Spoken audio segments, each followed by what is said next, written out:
I came in this morning and I was feeling very sad about the loss of a relationship, and I wanted to feel appreciation. And with that last interaction that you had,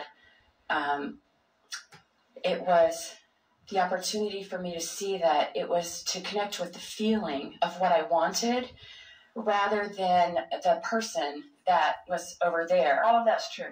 All of that's true, but there's more. And that is, when you define a loss of a relationship, we have to say to you that there's the gaining of a relationship too. In other words, you can't lose anything without gaining its opposite, equivalent. When you feel like you've lost something, you've really gained something. But the reason it feels like loss to you is because you're not in the vibrational vicinity of what you've gained. Isn't that interesting? So there comes a time, and you're approaching it already, where you revel in your willingness to experience that loss, because in that loss, there is the creation of a gain that when you rendezvous with it will be better than anything that you thought you had before you lost what you thought you lost. I just got that. And what I experienced too was that it was the feeling that I have because I felt like as I was opening up to the feeling of love, I really wanted to feel... Because you can't open up to the feeling of love and the feeling of loss at the same time, can you? You made a different choice and then found what you thought you'd lost times about 1,000,000. Yeah, and that felt a lot better. And so I really got, like, what I wanted was to really love someone. Like that feeling of what you loving. really want is vibrational alignment with who you really are, which is love. And the someones are really just excuses you use for alignment. They're also the someones you use as excuses for non-alignment. When they're there and behaving, you use them for the excuse for alignment. When they're gone and therefore misbehaving, you use them as your excuse for misalignment. But now you're so much wiser. So then if I stay in that state where I'm love or I'm appreciation, then... Don't ask something so harsh as to stay in that state. Just say, I know that it exists and I can make my way to it. Usually takes a maximum of 10 minutes. Okay. Seriously. Well, it doesn't take more than about 10 minutes to talk yourself back into love once you get the hang of it. So in those times where I'm having the step one moment and I'm reveling in the contrast. Reveling, that's an interesting word. And the reason you rampaging in the contrast is because you get specific and it gets some pretty strong momentum going. But no worries. The stronger the momentum of what you don't want, the stronger the momentum of what you do want. It's just a matter of figuring out how to get in the direction of what you do want. Okay. And you do it by going general. Okay. So come back around to your question before we interrupted. So when I'm having that strong experience of really knowing what I don't want, what do I do? And what do you do? Well, I have been feeling it. We don't mean what have you been doing. We mean what do you plan to do now that you've heard the wisdom of this day?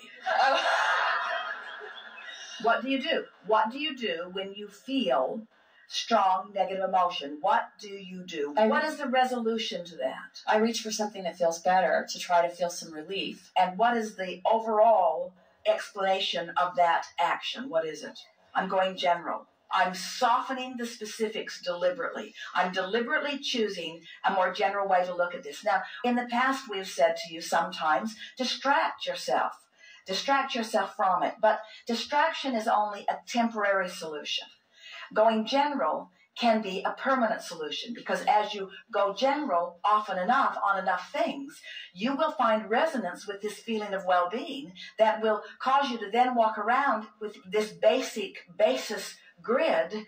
And then the question that you asked earlier, how can I always be in a state of love, will be something that you're experiencing more of the time, more often in a state of love, because this experience caused me to go general, and this experience caused me to go general. This experience that I could not control caused me to go general because I couldn't control it. And if I wanted to feel good, I had to go general because I couldn't control it.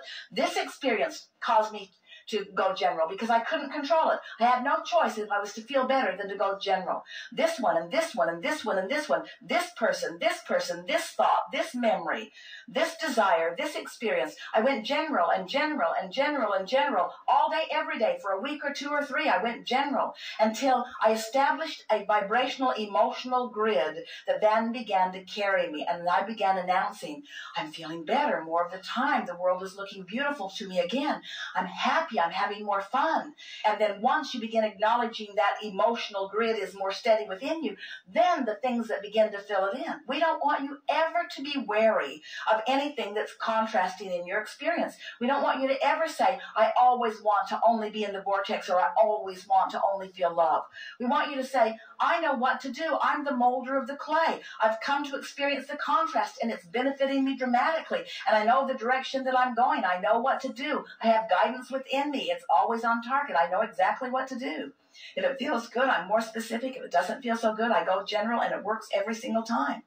And as you begin saying that and meaning that and knowing that, then you don't say, I always want to be in a state of love. You say, I really like some of the hateful things that happen to me that make me experience the value of love. And with these things that I don't like, I parlay what I do want into more heights, what I do like into more heights. And because I'm so clear of who I am and how I'm supposed to feel, I'm able to find conscious, deliberate resonance with that frequently, so that my life just keeps getting better and better. That's what you all said. That's why you all came. You didn't say, we'll go forth, feather our nest, we'll just go forth into a happy little environment and just observe it. You passionately came forth wanting variety to stimulate you to things that you don't have, because you knew that you could not stand in a state of not having for very long. You knew that there was nothing that this time-space reality could inspire as a desire within you that you couldn't achieve. And once you consciously get that and start moving toward it, that feeling of invincibility and that feeling of worthiness will become so powerfully. That's really what you're looking for. What you really want is that conscious awareness that no matter what, you can figure it out.